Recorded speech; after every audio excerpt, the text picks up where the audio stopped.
Magandang hapon, UP Los Baños. Ako po si RJ. Thank God, it's Friday na po. Mga batchmate at mga classmates, tambay na ulit sa programang hatid ay samut-saring kwento at balitang nagpapamalas ng husay, puso at talino ng mga isko at iska ng UP Los Baños. Ito ang Galing UPLB sa Radyo TZLB, ang tinig ng kaunlaran. Kulay na usapan, magkabuluhang kasaysayan. Papanahong balita, kasabay ng makabagong teknolohiya. Kaya wag magpahuli, Galing UPLB.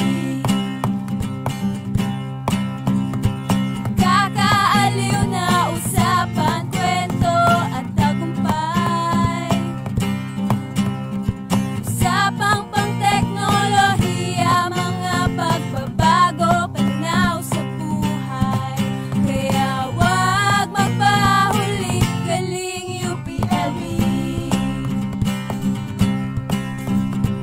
Palawakin ang kaisipan sa mga bagong kaalaman, upang maging masaya at makabuluhan. Galing UPLB. Galing UPLB. Galing UPLB.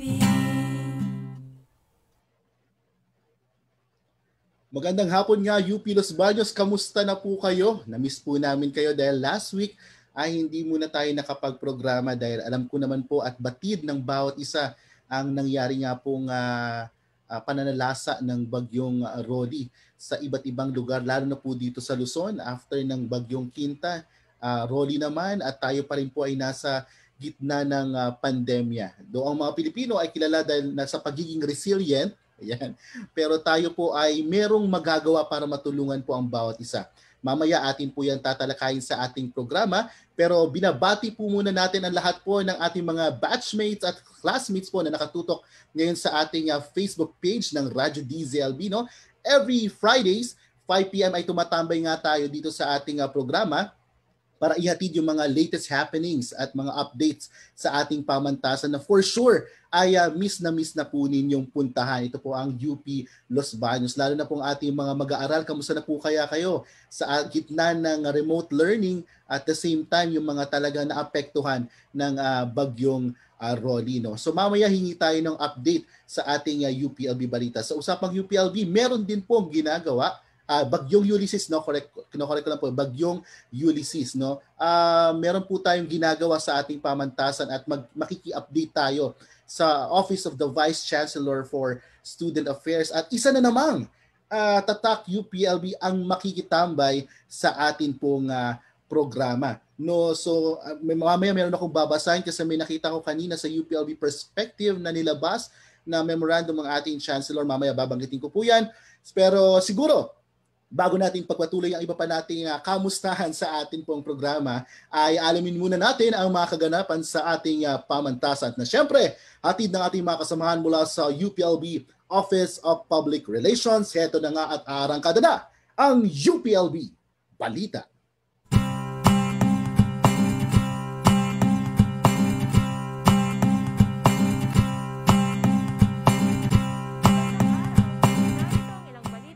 Sa UPLB, BS Mechanical Engineering bukas na para sa mga incoming freshmen. Pangmatagalang plataporma para sa disaster relief, binuo ng UPLB. Programang pangsuporta sa transition sa remote learning, inilunsad ng UPLB. Nakalista na ang BS Mechanical Engineering o BSME bilang isa sa mga kurso ng College of Engineering and Agro-Industrial Technology o CEAT. Ito ay matapos aprubahan ng UP Board of Regents ang pagkakatatag ng BSME sa kanilang pagpupulong noong October 29. Maaari nang mag-apply ang mga papasok na freshmen sa BS Mechanical Engineering para sa academic year 2021 to 2022. Sa paglulunsad ng BSME, layunin ng UPLB na makapagsanay pa ng mas maraming eksperto sa engineering para sa akademya at research. Sinimulang buuin ang kurikulum ng BSME noong 2019 sa pangunguna ni Dr. Jovita L. Movillon bilang chair at Engineer Marita Natividad de Lumen bilang co-chair. Inilunsad na ng UPLB ang UPLB Agapay Program matapos ang sunod-sunod na pananalasa ng bagyong Rolly, Quinta at Ulysses.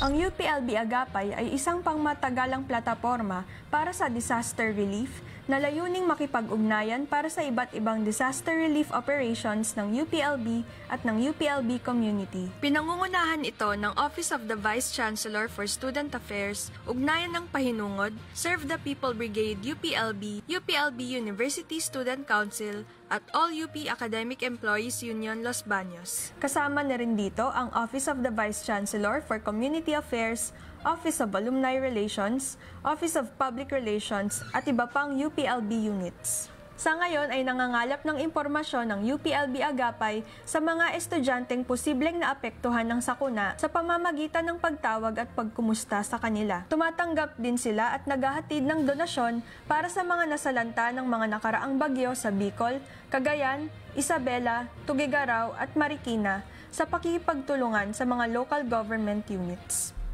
Inilunsad na kamakailan ng Office of the Chancellor ang UPLB Connectivity Assistance for Remote Students o UPLB CARES.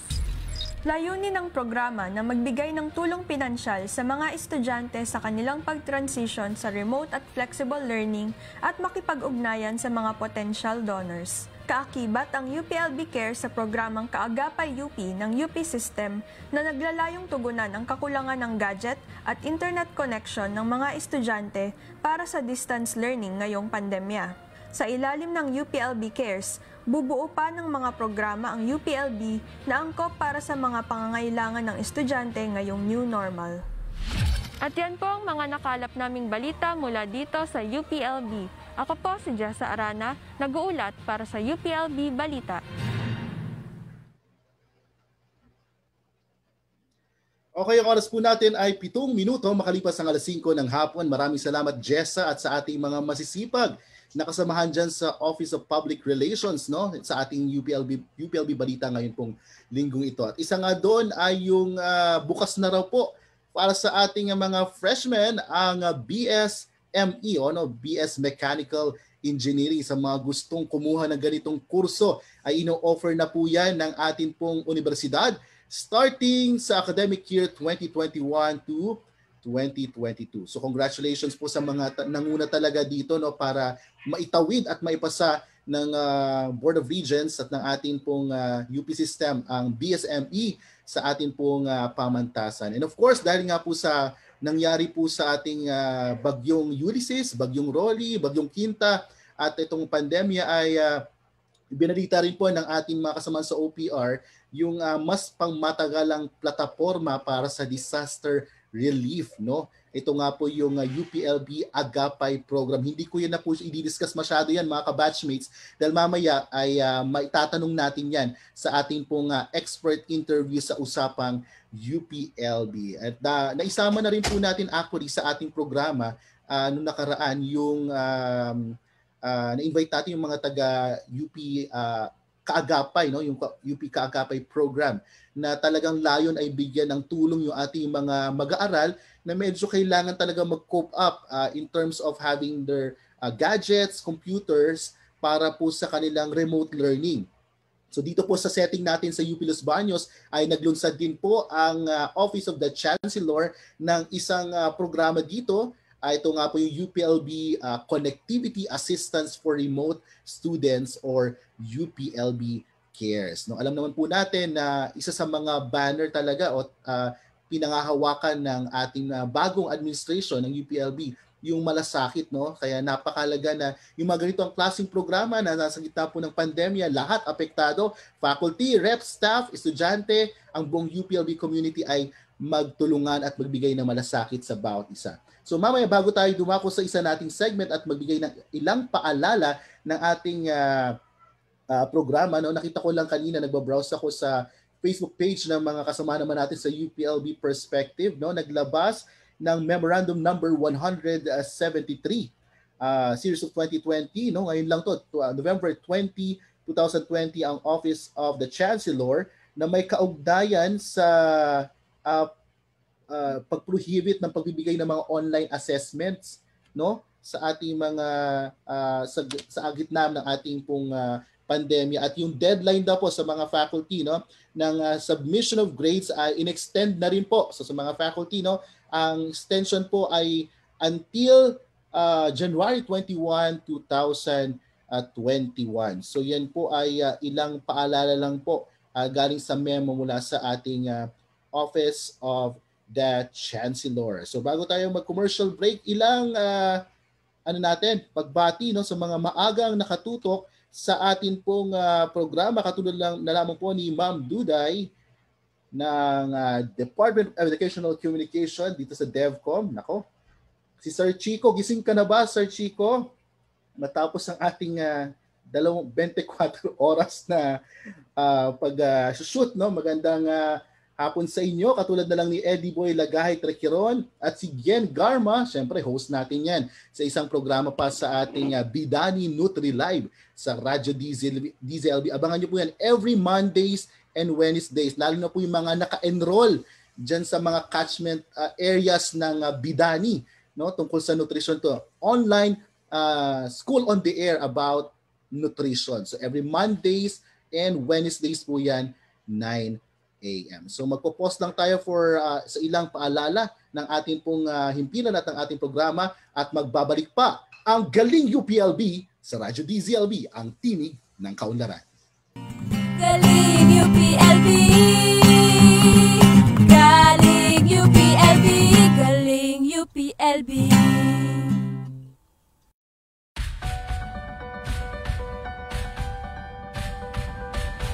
Bilang isang proud isko, ang pairalang para sa bayan ay hindi lamang mga salitang walang saysay, kundi isang gabay sa pamumuhay.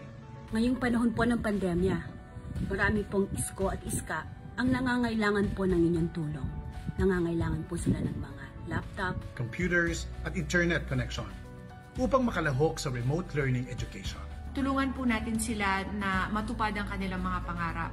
Na maipagpatuloy ang pag-aaral o di kaya'y makapagtapos na upang makapag-ambag sa ating bansa.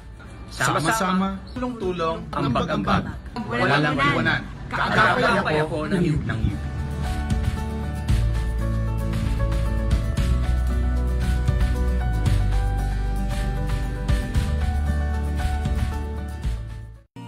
Galing UPLB, Galing UPLB, Galing UPLB. At nagbabalik po ang Galing UPLB sa Radyo DZLB, ang tinig ng kaunlaran. Nakatambay na po ba yung mga laging nanonood sa ating programa every Fridays 5 p.m.? Katulad na lamang po ni Miss Shock Reyes ng UPLB Open Tambayan. Kamusta po kaya yung mga kasama natin dyan sa napakalaking community group ng UPLB Open Tambayan? Sa lahat po ng nanonood sa ating programa, magandang hapon po sa inyo. Tulad ng atin pong nabanggit kanina sa ating pong UPLB Balita, meron tayong programa dito sa ating universidad na layong magbigay ng agapay, maging kaagapay ng ating mga scholar ng bayan na talagang naapektuhan po ng sunod-sunod na kalamidad. No? Kinorek lang po kanina, yung latest na bagyo ay yung Ulysses. No? Before that, we have Rolly, we have Quinta, at tayo pa rin po ay nasa gitna ng pandemya. So tayo makikibalita sa atin pong makasamahan sa Office of the Vice Chancellor for Student Affairs, kaya dadako na tayo sa ating segment na Usapang UPLB.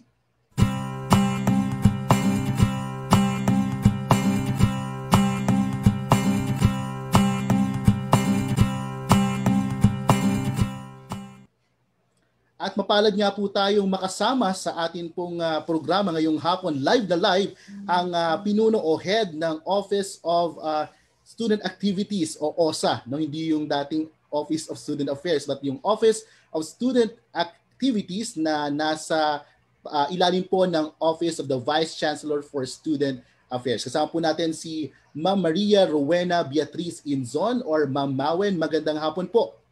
Hello po, magandang hapon po Sir RJ at sa lahat ng inyong tagapanood, tagapakinig. Maraming salamat po. And siguro extend ko na rin yung pagpapasalamat sa ating Vice Chancellor Janet Silva, no? Yes, na talagang nakausap natin at nakipag-coordinate po tayo para po ma-invite din po si Ma'am Mawen to discuss yung mga matters na ito. So maraming salamat, VC Silva. Ma'am Mawen, ito po yung sigurong unang tanong natin. Kayo po ay napinuno ng Office of Student Activities. Tama po ba ako? Yes, sir. Ano po yung dating opisina nito? Yung bago pa siya maging under ng OVCSA po? Ito po yung SOAD. Yung SOAD. Yes po, yung pong Organizations and Assistance Division. So ito na po yung OSA, yung Office of Student Activities.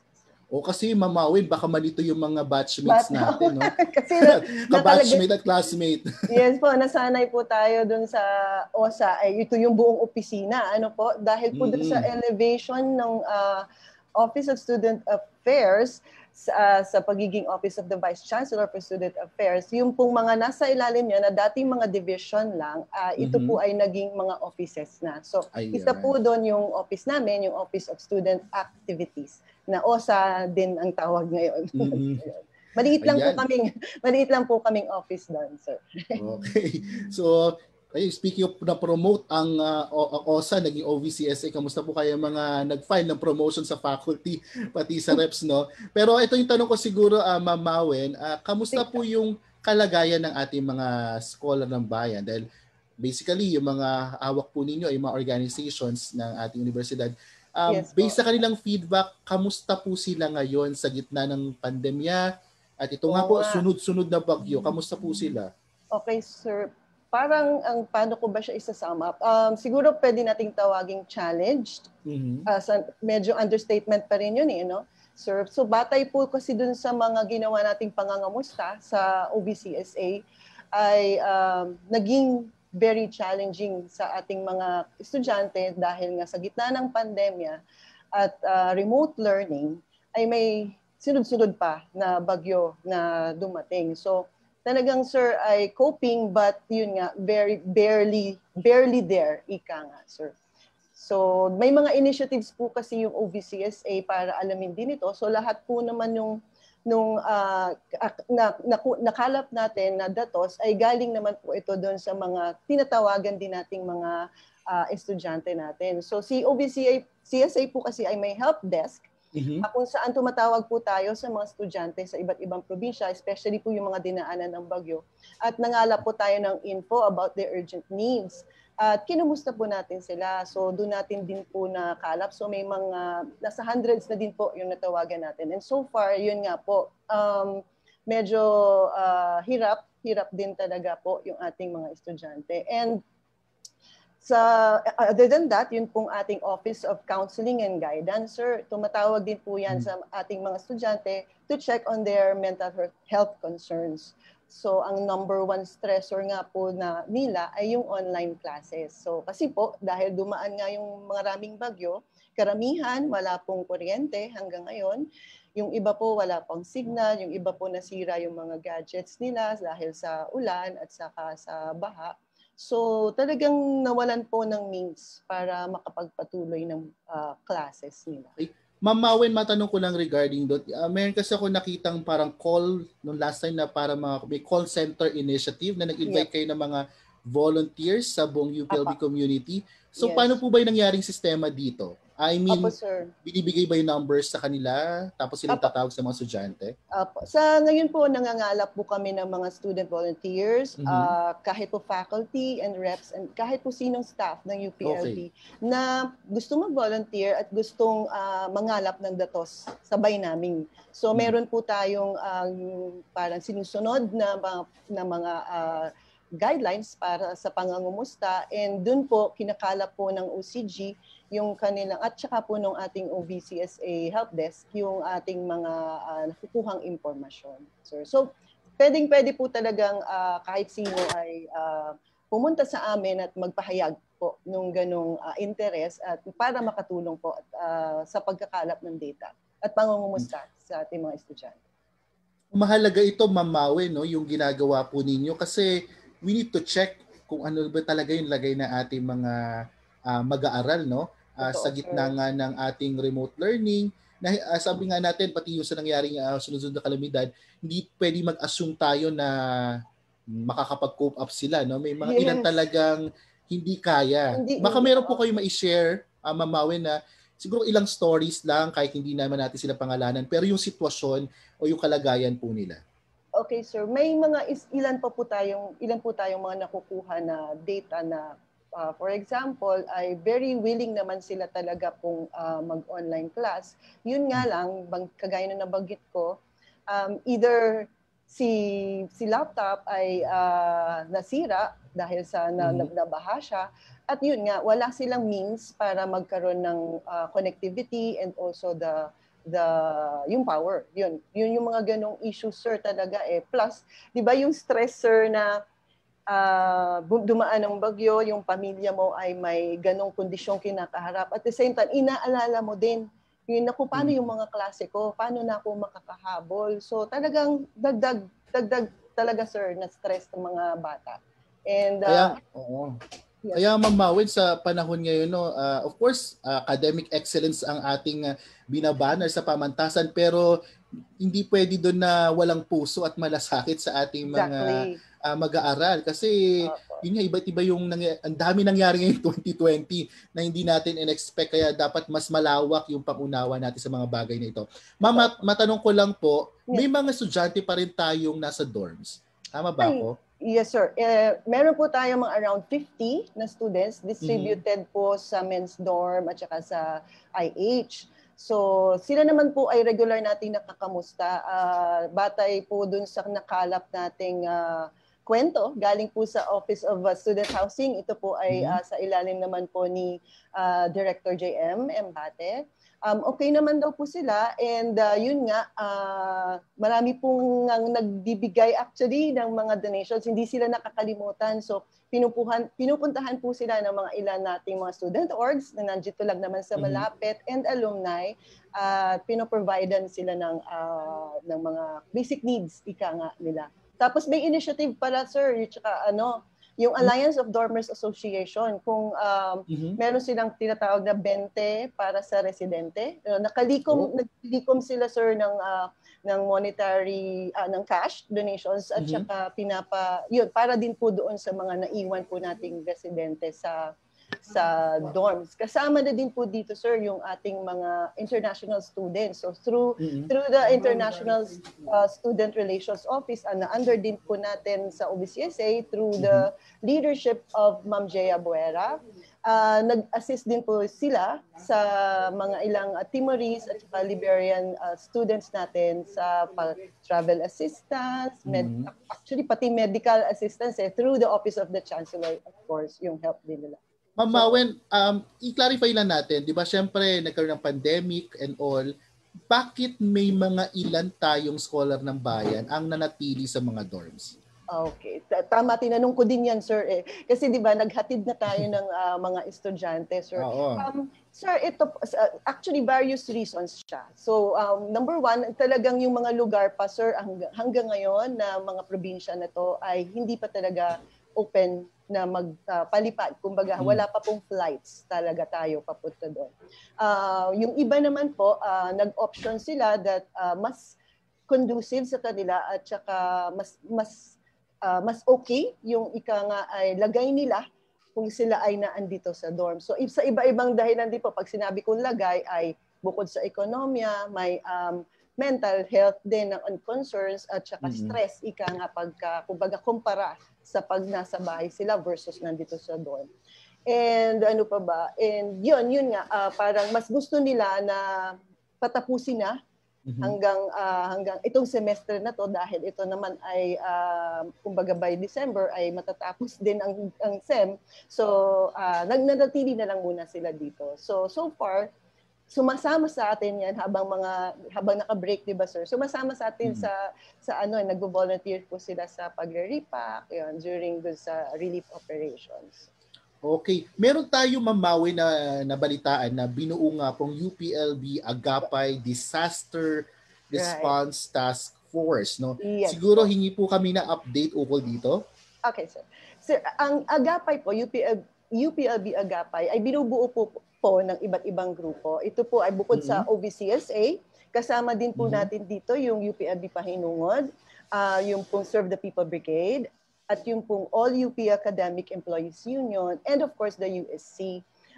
Ito po ay nabuo at ang tanging kumbaga ay objective niya o purpose niya is para makatulong po o makaresponde dun sa mga nasalanta ng bagyo at ito po yung isa sa mga naging parang may aim niya is to conduct muna yung needs assessment para ma-identify yung key issues na kailangan i-address, lalo na yung mga affected students natin at saka communities ng Typhoon Quinta, Rolly at saka Ulysses nga po.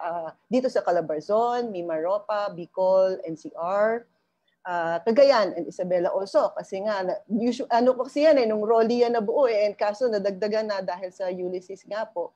And then tayo rin po yung nakikipag-coordinate sa mga LGUs and other organizations regarding the measures na paano tayo makaka-assist pa. So basically, we raise funds, procure resources, we extend the technical assistance also. So lahat po yan ay tina-target natin na magawa with UPLB Agapay. So far, sir, okay na po ba ano ko na rin yung so far na nakalap namin na cash donations?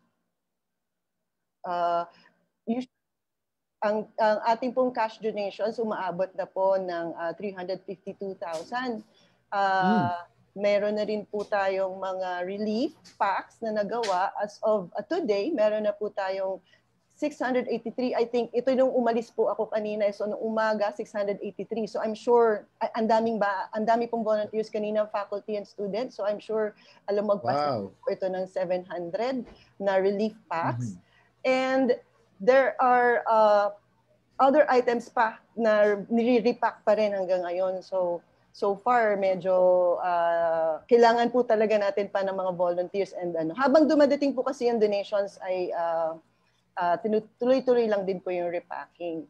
So with regards to kung saan mga communities to dadalhin, this first batch, itong 700 na to, sir, ang target po na puntahan yan is Barangay Iraya sa Buhi, Camarines Sur. Meron po doon target na 600 families. Yun pong barangay na to, sir, ay medyo malayo talaga siyang marating. Very underserved. So talagang, at saka sobrang apektado siya. So ito po yung isang priority talaga na barangay na pupuntahan. And bukod din po doon, magdadala din po tayo ng seedlings. Galing po naman sa IPB. May donations po from Institute of Plant Breeding na 20,000 peso worth of seedlings po. Sa Libon, Albay naman po siya, sir, dadalhin. Plus, we are also going to bring our experts po for appraisal for recovery and rehabilitation. Para kumbaga, 3-in-1 na yung punta natin, sir. May relief, may recovery, at saka may rehabilitation. Uy, maganda yung shinare nyo, Ma'am Maui, no? Hindi lang basta pala yung pagpunta ng UPLB Agapay sa mga apektadong lugar ay magbigay ng relief goods ng parang pang-ayuda sa kanila, pero actually tutulungan natin silang bumangon by sharing our expertise, our technology. Naalala ko kasi yung nitong nakaraang January, meron din tayong programa sa DZLB, yung Taalaman at Bayanihan, na nag-invite tayo dito sa Radyo DZLB ng mga expert naman regarding soil analysis, animal welfare, para naman sa mga nasabugan na biktima ng pagsabog ng Bulkang Taal. So yes. Oo. So maganda po pala yung ganito, no? So it's a model na pwede nating i-practice talaga. Opo, sir, talaga pati siyang concerted effort, ika nga, na may isang kumpas, kumbaga may coordination. Tapos nandito din po yung kasama din po natin, hiningan din po natin tulong yung mga student organizations natin. Sabi nga natin, yung mga, syempre yung mga hindi naman talaga affected, ito po yung in-encourage natin sila, sir, na sumali para siguro kanya-kanyang effort sila, sir. It's saka initiative din. So far ngayon po ay meron tayong 16 orgs na kinakatulong para din po sa relief effort. So, kanya-kanya rin po sila ng, kumbaga, inisyatiba para magpadala ng tulong, na financial, or in-kind, ayan, sir. So, talagang siya, effort po ng UPLBE community, ika nga. Ayun, yung maganda doon, no, yung nagkakaisa ang UPLB community at True. yung mga organizations, so hindi sila nakikita ngayon at nakakatambay sa kanilang tambay at magawa ng activities more on pagtulong sa mga kapwa nila scholar ng bayan. Correct. Ang kanilang pinagkakaabalahan. No? Totoo. Okay po, yes. Siguro Mamawen, ang question ko naman dito, may mga ilan kasing panawagan, no? Like halimbawa ay tapusin na ang semestre and all.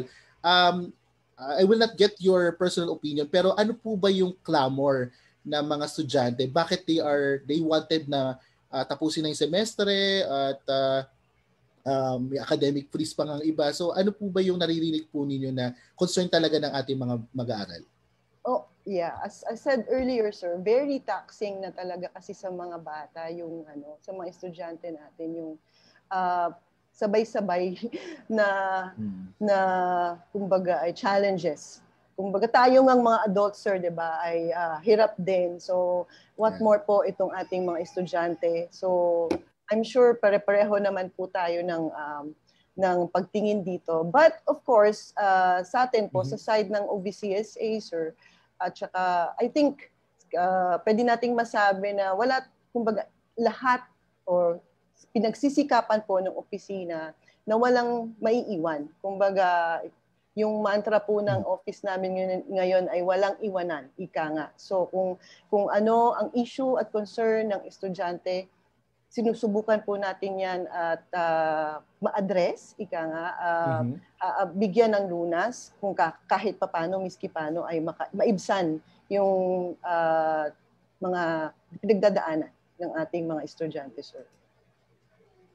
So siguro Mamawen, bago natin kayo magbigay ng mensahe sa ating mga scholar ng bayan, kanina may binasa akong memo ni Chancellor Camacho na talagang wala munang online assessment, magbigay ng kumbaga mga faculty ng leeway sa mga estudyante in terms of conducting synchronous classes and all. Paano po ba makakatulong pa? Kailangan pa ba ng tulong para dagdag na tulong para sa mga samahan natin? Paano po makatulong ang UPLB community kasama syempre ang alumni dito sa ating mga scholar ng bayan? Ayan, thank you, sir. Yun yung hinihintay ko tanungin mo para pwede natin pwede na natin tong isiwalat. Ayan, ika nga. So, sir, may maraming paraan. So, actually, meron po tayo isa tinatawag. Binanggit nyo kanina yung UPLB Cares. So, isa po ang opisina po ng Office of Scholarships and Grant under po ni Prof. Jickerson Lado. Sila po yung nagangasiwa ngayon or nag-i-implement nung tinatawag nating connectivity assistance for remote learning. So dalawa pong aspeto yan. It will provide po learning support system sa mga bata sa mga estudyante natin na may kakulangan sa gadget, sa connectivity. At pangalawa, yung po magpo-provide po tayo ng info paano makatulong sa mga potential donors. So, sir, banggitin ko lang po yung kumbaga yung mga hindi naman procedures, yung pong mga ano po ba yung mga pwedeng itulong ng ating mga donors po para sa UPLB Cares, ano po, sir? So for donors po natin, may-ari po kayong pumili sa 5 options para makatulong. So may tinatawag po tayong package A. Ito po yung makapagbigay po tayo ng internet subsidy na pwedeng monthly, pwedeng one-time, big time. So kung monthly, meron po tayong 2,000 month na load plus pocket Wi-Fi. That's package A. Package B is gadget only na one time that could range from 20,000 to 30,000. So pwedeng laptop with specs, pwedeng tablet with specs. So package C, ito po yung combination of package A and B, which is internet plus gadget. Package, yung isa pang option of course is patuloy pa rin tayong tatanggap ng any amount of assistance or financial assistance from our donors. And of course, yung pong actual gadgets and laptops na siguro pwede hindi na ginagamit but pwede pang gamitin ng ating mga estudyante. So, yung pong mga donors pwede po makipag-communicate sa OSG, OVCSA. Bagitin ko lang po yung phone. Ano po, sir? 536-3209, 536-3212, or sa email na osg.uplb@up.edu.ph. Mamawi, pa-report lang po ulit yung ating number. Bagalan po natin ng konti para makuha po natin. Okay. 536-3209 and 536-3212. Ayan. Yan. And then email po, Mama Wen. So email is osg.uplb@up.edu.ph. Okay, yung mga numbers po na yan at yung email address ay ipa-flash po natin yan sa ating screen para po ma-take note po ninyo at makatawag po at makapag-coordinate kayo properly, lalo na sa pagbibigay po ng inyong donation sa ating mga scholar ng bayan. Yes. So, meron po ba kayo idadagdag, Mama Wen? Apo, sir, yun naman pong sa ating agapay, tuloy pa rin po yung pagtanggap po natin ng mga cash and in-kind donations. Hanggat po may natatanggap kami, hindi po kami titigil sa pag-repack at sa pagdidistribute nito. So, very welcome po. And thank you na rin po kami sa lahat ng nakapag-donate na. So, yun nga, napakadami na po namin ngayong pinapack and salamat po sa lahat ng mga nakapag-donate na, saka sumamang mag-pack, yun nga, yung mga volunteers po natin. Masaya po doon, mga student and faculty ay para kaming laging may piyesta. Sa trabaho, tapos katuwaan na rin habang, kwentuhan na rin habang nagtatrabaho para makatulong po. So, salamat po uli sa lahat ng ma'am. Yes. Mama Wen, yung update lang, yung mga updates nyo po tungkol dito ay makikita po sa Facebook page po ba ng Office of the Vice Chancellor? Po sir, dito po sa OVCSA, facebook.com/UPLB-OVCSA, nandun po lahat ng mga detalye, pati po sa Agapay, nandun din po yung detalye lahat ng Agapay. So, punta lang po kayo doon and yung po naman para sa mga estudyante natin na may kailangan pang mayroon pa rin mga issue at tuloy lang din po kayo sa pagtawag doon sa help desk. Banggitin ko lang din po yung number ng help desk. Okay. 0926-667-7460. So, bukas po ang pinto ng OVCSA sa anumang pong issue na kinakaharap ng ating mga estudyante. Okay, on that note, Ma'am Wen, siguro very short na lang, huling mensahe sa ating mga scholar ng bayan. Hindi po namin kayo iiwan. Yun po ang mensahe ng buong OVCSA. So, kapit lang po. Pag hindi na kaya, tawag po kayo sa amin. Yun lang po. Ayan, maraming salamat, Ma'am Wen. At sa napakaraming mga volunteers, mga empleyado. Siyempre may mga empleyado rin tayo affected ng pandemya at nitong mga bagyo, pero kasama pong tumutulong din pa sa mga kapwa nila empleyado at mga estudyante natin. Marami pong salamat sa bumubuo ng Office of the Vice Chancellor for Student Affairs. Marami kayong offices dyan na nagtutuwang-tuwang at nagtutulong-tulong. At syempre at sa lahat po ng tumutulong pa rin sa ating UPLB community. Maraming salamat, Ma'am Maria Rowena Beatriz Inson, ang pinuno o head po ng Office of Student Activities under the Office of the Vice Chancellor for Student Affairs. Maraming salamat, ma'am. Salamat po. Ayan, atin pong napakinggan sa usapang UPLB ang update tungkol po sa mga relief efforts, initiatives para tulungan ang ating mga ISCO at ISCA na naapektuhan po ng sunod-sunod na bagyo at kalamidad po natin. Oras po natin ay 5:38 na po in the afternoon. Magbabalik pa ang Galing UPLB sa Radyo DZLB, ang tinig ng kaunlaran. Galing UPLB, Galing UPLB, Galing UPLB. Nutrisyon ang susi ng bayan tungo sa kaunlaran. Kaya abangan! Bagong programang hatid ay kaalaman at impormasyong pang-nutrisyon. Hatid sa inyo ng UP Los Baños Bidani ang Bidani Nutri Live. Makikonek na ngayong Nobyembre. Dito lamang sa Radyo DZLB Online.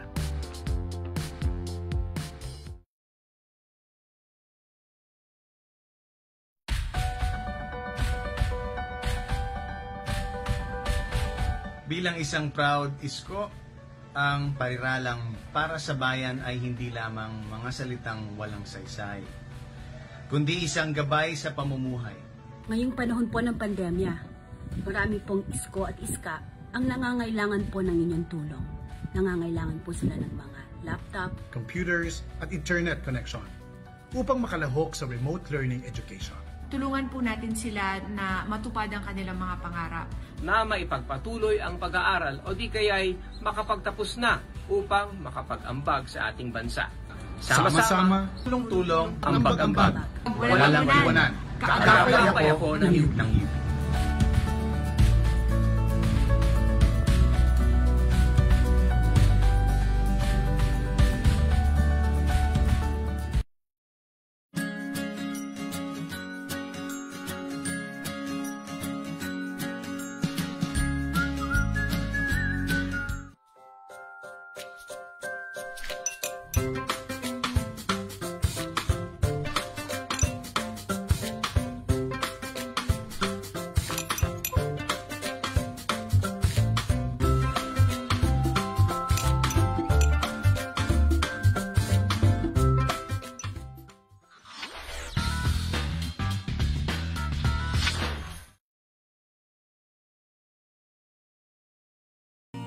Galing UPLB,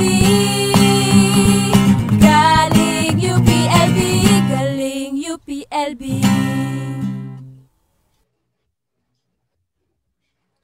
Okay po, ang oras po natin 41 minuto makalipas sa alas 5 ng hapon. Kayo po ay nakikinig at nanonood pa rin sa ating programang Galing UPLB sa Radyo DZLB, ang tinig ng kaunlaran. Bago ko po ipasok yung ating next segment, binabati po natin ang ilan sa ating mga viewers, katulad ng ni Tep Valencia, Itzi de la Cruz na nanonood din po, at syempre si Gian Garma, sabi niya, kudos sa bagong administration ng OVCSA, naway hindi magmaliw ang inyong malasakit para sa mga mag-aaral at lalong maisulong ang mga inisyatibo at policies ng maka-estudyante. Hindi ko na po patatagalin pa, papasok na tayo sa ating last segment na Tatak UPLB.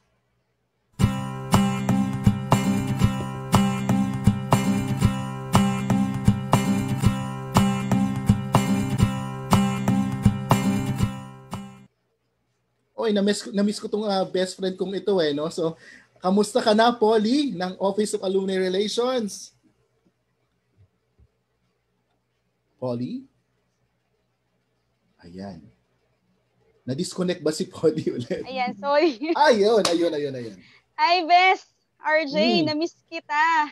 Ito na nga. Ay, nako. Buti naman, nagkita na tayo kahit nagkaroon tayo ng medyo correct. problem. Ito pa rin. Nakapasok pa rin ako. So, pasensya na kayo sa aking setup ngayon. So, anyway, puntahan na po natin ngayon ang guest. Maganda naman. Salamat. Salamat sa ilaw. Anyway, puntahan natin yung guest natin ngayon, RJ. Kasi itong guest natin ngayon, marami tayong matututunan sa kanya. At definitely, certified Tatak UPLB siya. So, una muna, papasalamat muna kay Dr. Jonalu Labor. Kasi kung hindi dahil sa kanya, hindi ako makakakontak sa ating guest ngayon. So, ang ating guest ngayon ay dating NSTP Diliman Office Director at kasalukuyan siyang Director ng Office of Field Activities at Assistant Professor ng Department of Philosophy. So, ngayon, ayan na nga po sinasabi ko sa inyo. Sorry. Pinapakilala ko po sa inyo ang ating guest. Walang iba kundi po si Professor Arlene Macapinla. Hello, Ma'am Arlene. Hello, magandang hapon po.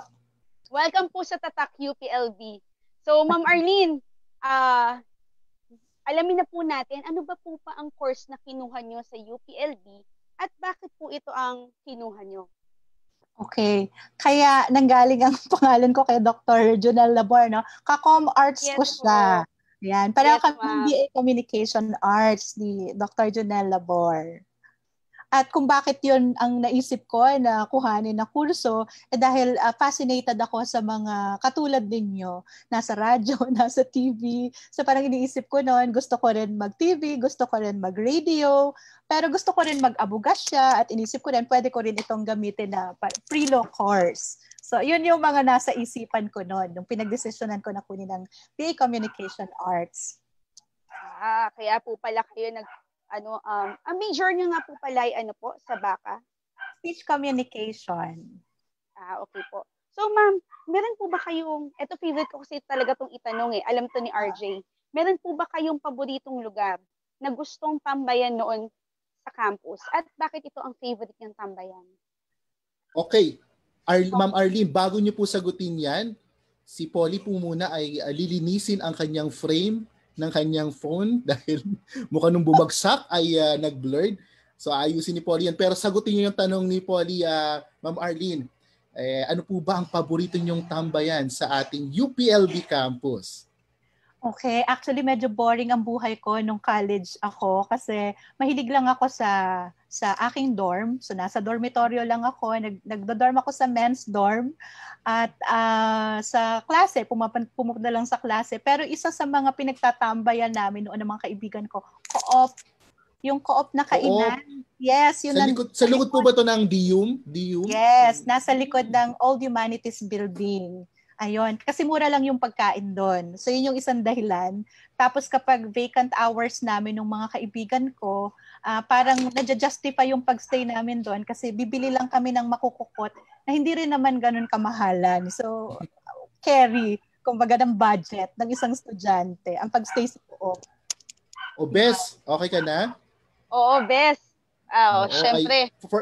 First time yan, Bes, na mayroon nag-share na ang paborito niyang tambayan ay co-op. No? Oo. Actually, naiba ngayon, ha? Napapapunta nga din ako doon kasi dati may computer shop doon.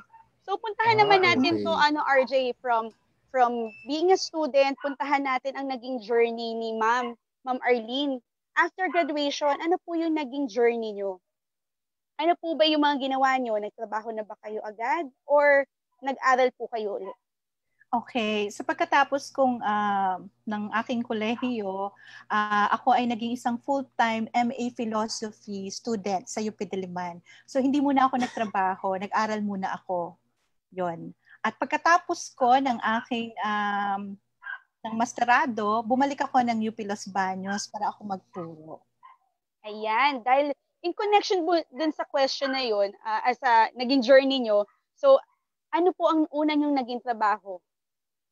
Ayun. So pagbabalik ko sa Humanities Department, kung saan ako nagtapos din ng aking BA Communication Arts, ako ay guro na ng filosofiya. Bigla na iba yung area ko, ano? So bilang isang philosophy teacher, so kasama ko sa philosophy division, pero dahil nga com arts naman yung aking major, minsan ay nahahatak din ako ng speech com division, na magturo ng communication courses. Nagtuturo rin ako ng research noon pala. Oo, hindi lang speech communication. Pero talagang parang primarya, philosophy talaga ang aking itinuturo. Ano naman ma'am yung mga natutunan nyo dun sa unang work niyo po? Nako, marami akong mga natutunan dito. Sabi ko nga parang napakaiksi ng oras natin para magkwento. Bukod sa medyo maedad na rin kasi talaga ako, no? Siguro bahagi ko na lang yung ilang mga tao na hindi ko makakalimutan dito sa panahon na nasa UP Los Baños ako kasi tumatak talaga sila sa akin, no? Magbabanggit ako ng 3 tao. Siyempre parang ang dami-dami ko nang na-encounter ng mga tao dahil nga may kaedaran na rin talaga ako. 4 na taon akong nag-aral sa UP Los Baños, 19 na taon akong nagturo. So, mahaba-habang panahon yon, halos kalahati na ng buhay ko ay nasa UP Los Baños ako, kaya ang dami na rin talagang nakilalang tao, maraming naging kaibigan. Pero sa professional na na aspeto, 3 yung talagang tumatak sa akin. Isa dito si Dr. Malayang, Ben Malayang. Ngayon wala na siya diyan sa UP Los Baños. Tapos si Dr. Shera, alam ko retirado na siyang guro sa UP Los Baños, at si Ma'am Tess Payungayong. So bahagi ko kung bakit tumatak sila sa akin, no. Si Dr. Malayang, alam ko naging dean siya nung time na yon. Ngayon ay SESAM na, dati siyang ISAM.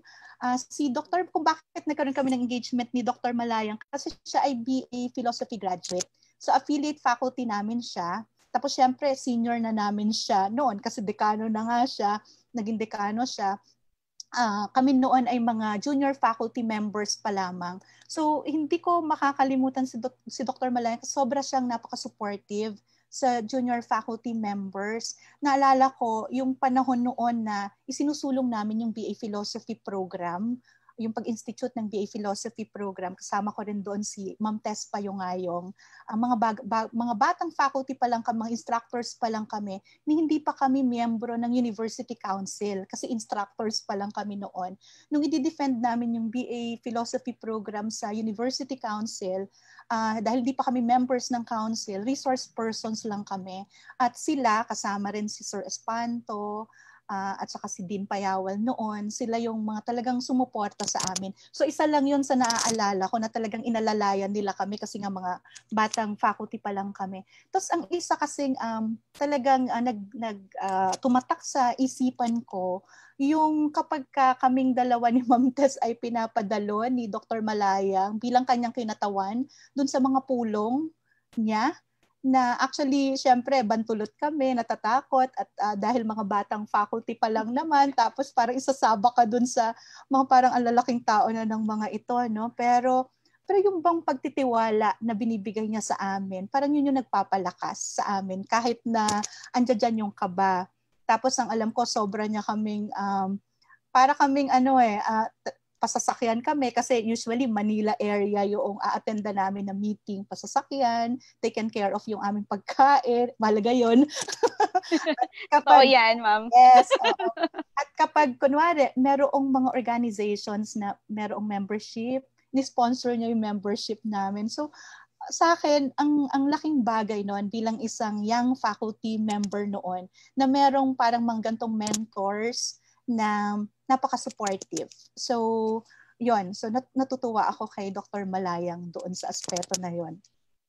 Kasi parang gusto ko siyang idolohin na pagtanda ko, mga ganon na sana, yung instead nakakatakutan ka na yung faculty members ay ikaw yung magpupush sa kanila na mas maging mahusay. Kasi syempre, parang pinagtitiwalaan ka. Kami din, ang challenge sa amin nun, yung wag naman namin siyang ipapahiya. So talagang nagsusumikap din kami na wag naman masisira yung pagtitiwala niya sa amin. So yun yung isa. Yun yung isa na gusto kong ibahagi. Tapos si Ma'am Payungayong, kanina ko pa siya nababanggit, si Ma'am Tess Payungayong, kasamahan ko siya sa Philosophy Division. Yun nga kami nautusan niya na umattend ng meeting para kay Dr. Malayang. Kasama ko siya, kaguro, naging kaibigan din, pero parang mas nagsimul yung pinag-ugatan, parang yung pinagmula ng aming pagkakaibigan, mas nagmula siya sa aming pagtatrabaho. Sa departamento ng Humanities, Department of Humanities. So mga bagong faculty members lang kami noon, parang nauna lang siya sa akin ng isang semester sa Division of Philosophy. Tapos naalala ko, masaya kami na sumasali sa Faculty Follies. Meron pa ba niyan ngayon? Parang wala na po, no? Wala na. Oo. Wala na. Yung ang mga faculty ay pinagtatawanan ng mga estudyante. Kasi nga faculty policy may mga pagtatanghal. So, ang dami naming mga activities noon. Meron kaming mga kasayahan na nagsasayawan, may sayawan, may kantahan, meron pang CAS dance celebration. So, parang nagpapatahi pa nga kami ng costume sa pagsali sa mga ganon. Medyo may kabibo kids kami noon na parang kung saan ka ilagay, go ka naman ng go.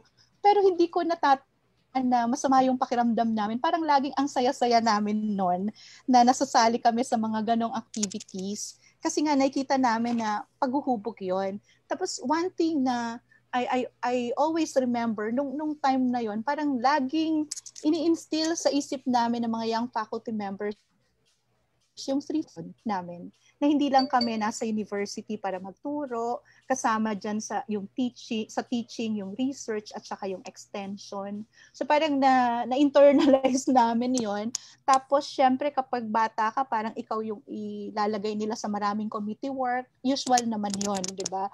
Na membro ka ng maraming mga committees.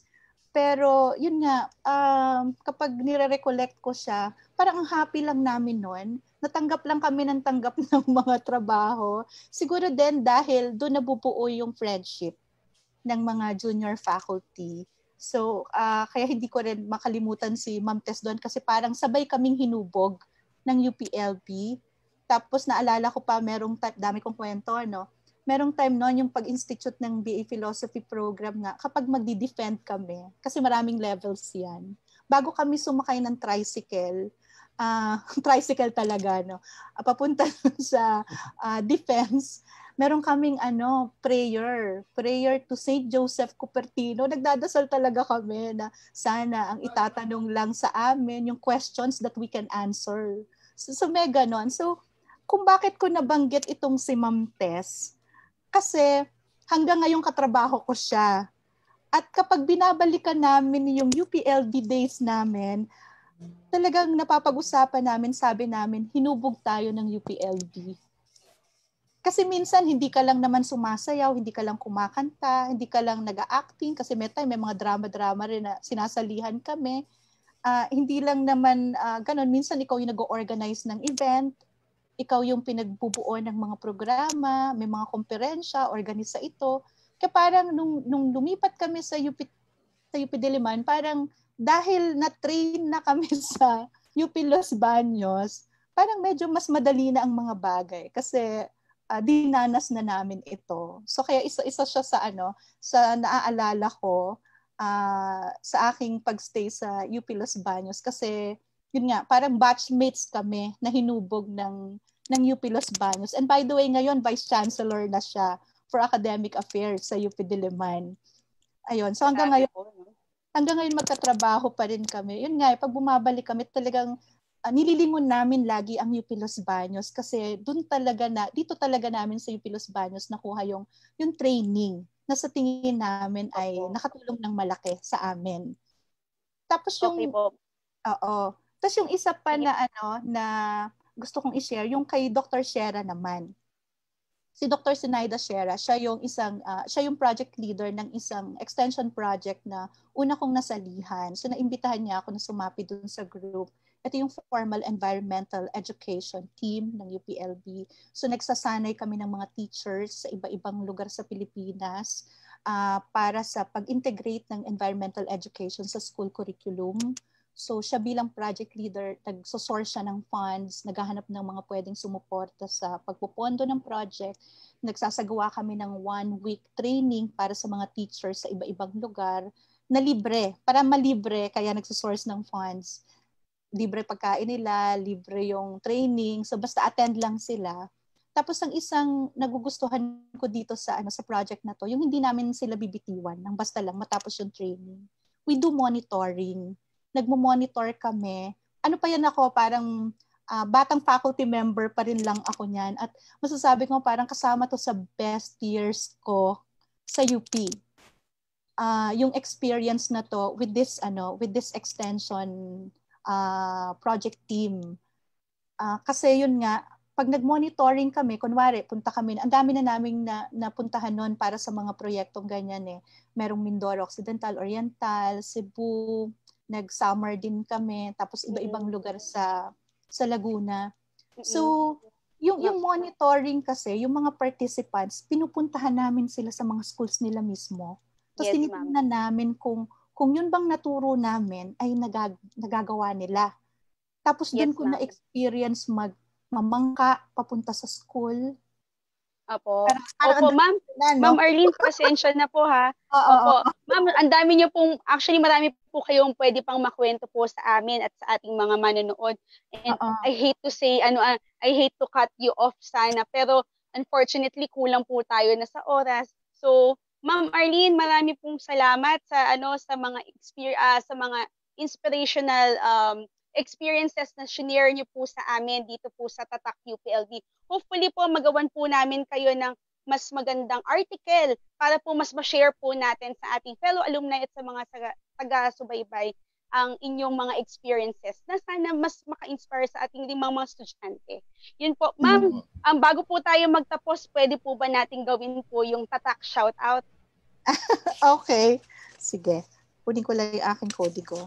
So habang kinukuha ni Ma'am Arlene yung kanyang kodigo, basahin na po natin mabilis dahil may mga gustong bumati sa inyo, ma'am. Tulad na lamang po ni Ma'am Duday De Villa Custodio. Hi, Ma'am Arlene. Nagkasama daw po kayo dati sa DIUM at binabati rin po kayo ni Emmy Mariveles ng OAR. hindi daw kinaya ang beauty nyo ng connection ni Polly. At ang ating technical director na si Chad ay teacher daw po kayo niya nung Philo 1. At pagbati rin kay Mark Chico, wow naman, my dearest Ma'am Arlene Pinpin Makapinlak mula kay Director Mark Chico. Okay, nasa si Polly? Nawala ata si Polly. Ready na ba si Ma'am Arlene sa kanyang linya? Ano po yung babasahin niya, Polly? Ako si... At ako okay, ngayon na ba? Eto na? Yes, ma'am. Yes, ma'am. Okay, go. Ako si Arlene Pinpin Makapinlak at tatak UPLB ako. Ayan. Maraming salamat, Ma'am Arlene. Sana po makausap po namin uli kayo sa mga susunod po nating usapin. So RJ, pasensya ka na at napaikli ang ating kwentuhan, pero sana sa susunod part 2 kaya mag-part 2 tayo, Polly. Pwede tayo mag-part 2. Sige, pwede tayo. Part 2 next week kung pwede pa si Ma'am Arlene. Sige, so yun, Ma'am Arlene. Pag-usapan po natin yung part 2 na yan. Maraming po salamat. Salamat din, RJ. Sa susunod na lang uli ako magbibigay sa iyo ng iba pang announcements from the Office of Alumni Relations.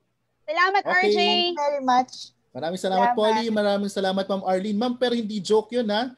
Kung pwede kayo next week, part 2 tayo para sa maraming chikahan tayo sa inyo pong ang haba ng 19 years nung marami tayong pwedeng i-share sa atin pong programa. Maraming salamat po.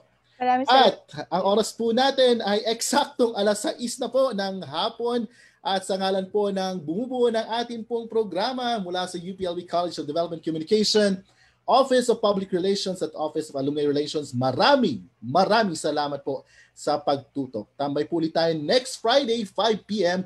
Dito nga po sa programang hatid ay samut-saring kwento at balitang nagpapamalas ng husay, puso at talino ng mga isko at iska ng UP Los Baños. Ito ang Galing UPLB sa Radyo DZLB, ang tinig ng kaunlaran. Happy weekend po. Ingat po tayo.